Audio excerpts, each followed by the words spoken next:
Hi, everyone. Welcome to the Silver Years. My name is DK, and I'm very happy to be here today as I share with you what I have to offer in the hopes you might find some personal benefit that may enrich your life, even in a small way. And I humbly thank you for being here.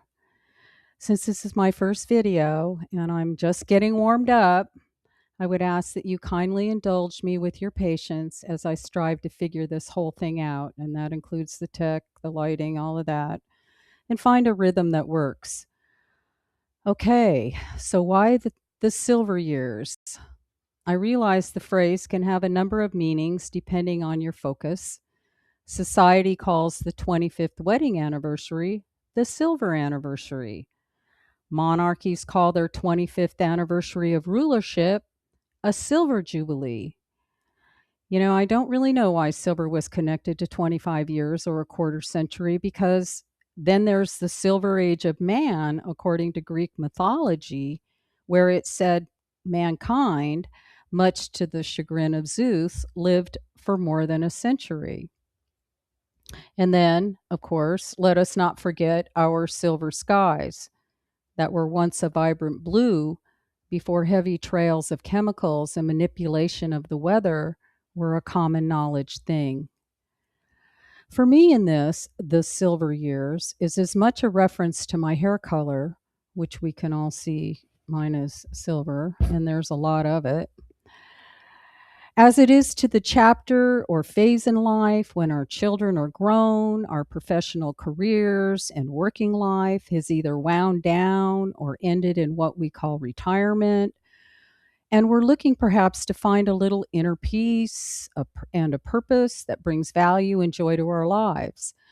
The Japanese even have a special word for it. It's called ikigai. Ikigai. Ikigai. I like that. The silver years must be the ikigai years, like ikigai years, I guess you could say. Visually, we tend to connect silver hair with linear age and a lifetime of accumulating knowledge and experience, which we like to hope translates into wisdom and gravitas. Not always, but we like to hope it does.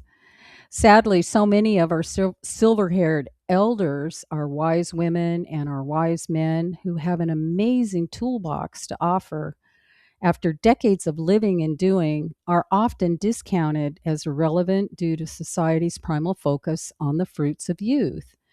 And don't get me wrong, youth is great. And it has its merits. We wouldn't be here without it. But there's something to that saying beauty is wasted on the youth. And we could replace that word beauty with any number of words, I think.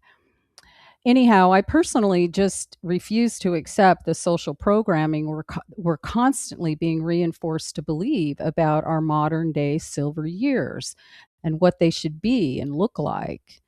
Um, Now, I want to go into a little bit about me. I'm just going to give a little brief summary because more and more about me will come out along the way on the channel. So, little summary about me. I'm now in my mid 60s. I just had a birthday in December, actually. My sun sign is Sagittarius for those who are into astrology. I was raised in Southern California, where I currently live, although I have lived in Littleton, Colorado, and worked for years in the downtown Denver metro area. I've also lived and worked in Whitefish, Montana, and in the San Jose, Northern California area.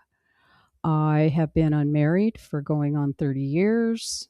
I was married and divorced twice, and I have two grown daughters from my first marriage and now have twin grandsons. My professional working career had its focus on banking and real estate. The emphasis, however, was on mortgage lending and later title company escrow. I never got into sales, even though I was a real estate broker for many decades. Sales at that level just wasn't suited to me, and I wasn't suited to it. I am the oldest of five girls. We're about a year apart in linear age. I later learned that my uncle was really my brother when I was around 21. He was 3 years older than me and was raised by my grandmother and not in our household. My mother worked most of my life as a registered nurse, and my father was an engineer in the up and coming computer tech industry during the 1960s and onward. He stayed in it for a long time. He was intellectually quite smart and emotionally not so, due to addiction and alcoholism. My parents divorced when I was in junior high, and that was a good thing in several ways. Um, Spirituality and seeing beyond the surface of things has always been an important aspect of my life. I used to call it the need to know, and the need to know has gotten me to where I am today. Now, I'm talking spirituality here, not religion, as I consider these two things completely different and unrelated, actually. Much to the frustration of my Taurus mother, I saw value in things that others usually didn't value, the invisible things, the subtle things. And I saw lesser value in the aggressive pursuit of the material world and social status. That doesn't mean I didn't try it on for size, since we usually have to figure out what doesn't work before we embrace what does. Whenever I ignored the need to delve deeper into the hidden and darker areas of my life, I did invariably suffer. And when things became rocky, I would hear these words: listen to the whisper or feel the brick. And frankly, I've been hit by a lot of bricks. Not as much anymore, thankfully. With some conscious seasoning, it seems I've learned to read the signs better. I've had several turning point or wake up moments in my life that have brought with them accelerated personal growth and emotional healing opportunities. A big one was during my lifetime in Montana around 1993, 1994 period. That was a huge turning point for me and a wake up moment. I even wrote a book about this one.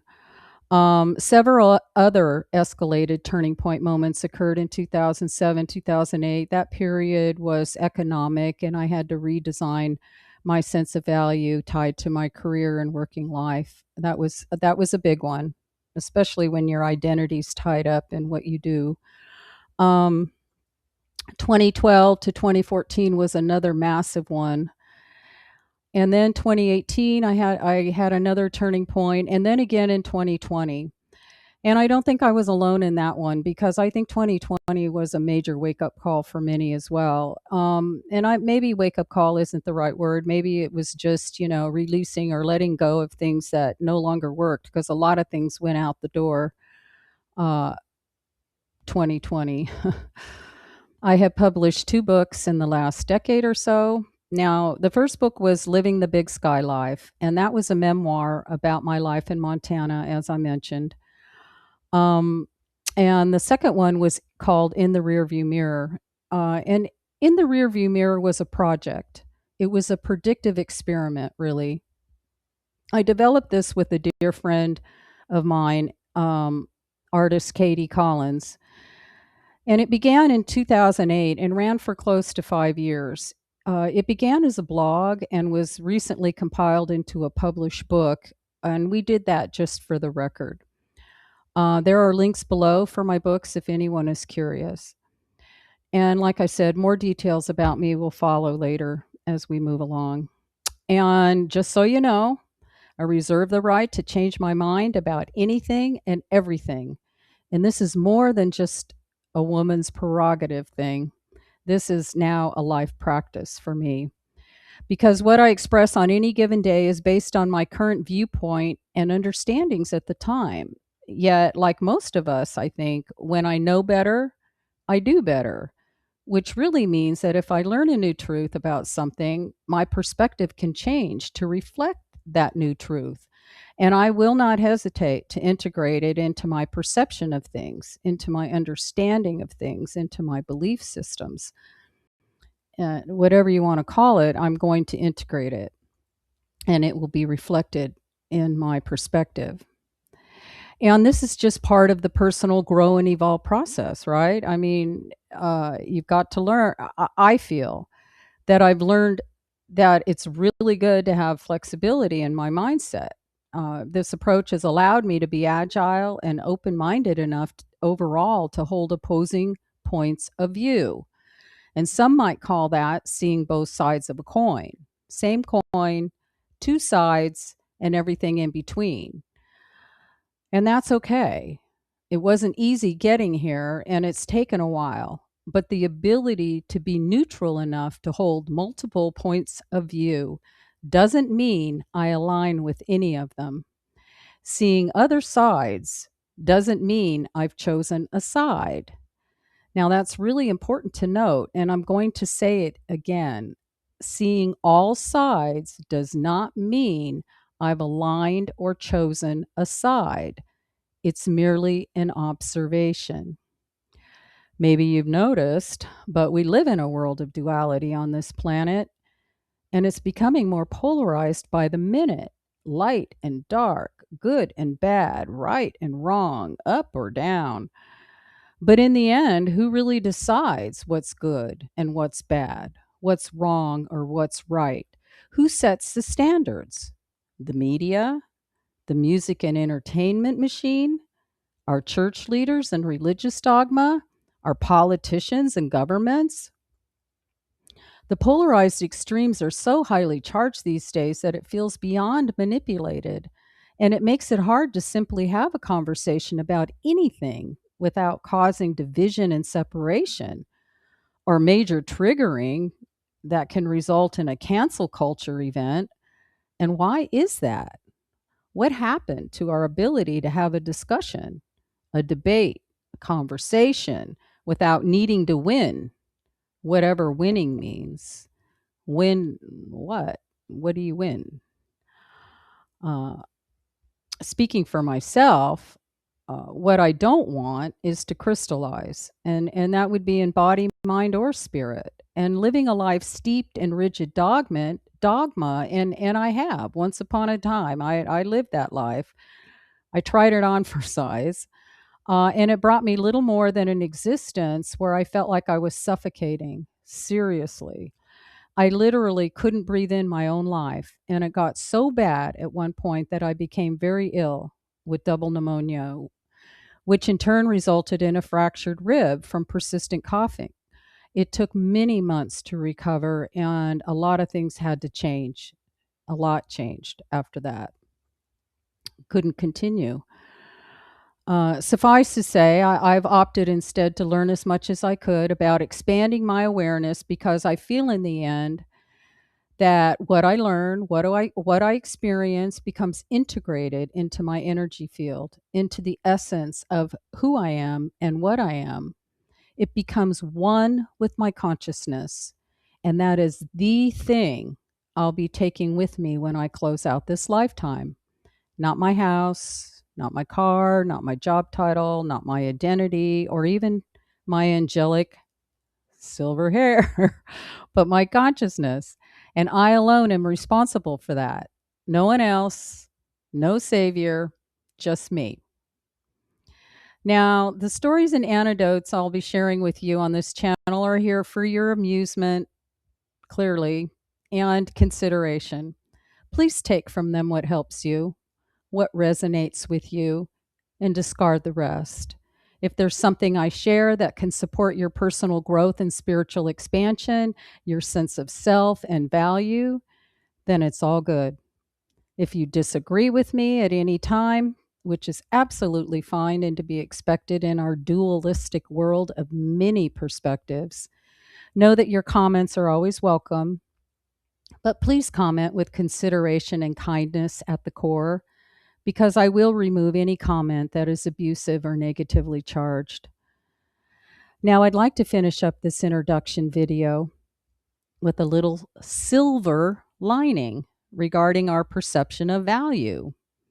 Value, as we know, can be an ever-changing thing, depending on the whims of the collective and whatever manipulations the secret cabal groups running the world are shoving into our reality. So what's the silver lining in all this? because it's going up in value right now, today, literally climbing in value. What is going up in value? Silver. And I'm not just talking about troy ounces and long term holdings here. Since we're now beginning to understand how much silver is in demand by our technological advancements, not gold, but silver. And after more than a century of severe suppression, discounting, and manipulation, silver is becoming the standout. Finally, silver is becoming the standout. Could it be that silver will no longer be considered the Olympic medal representing second place before long? We like to hope. Actually, I feel this seemingly unrelated tidbit is symbolic. And in its symbology, it's directly related to an expanding recognition and, dare I say, appreciation for the silver haired wisdom of our seasoned elders who have so very much to offer this new world going forward, even if we're made to feel that we don't. Could it be that our time has finally come? I think so. So until next time, be well, choose love, and thank you for being here. Thank you for listening. Goodbye for now.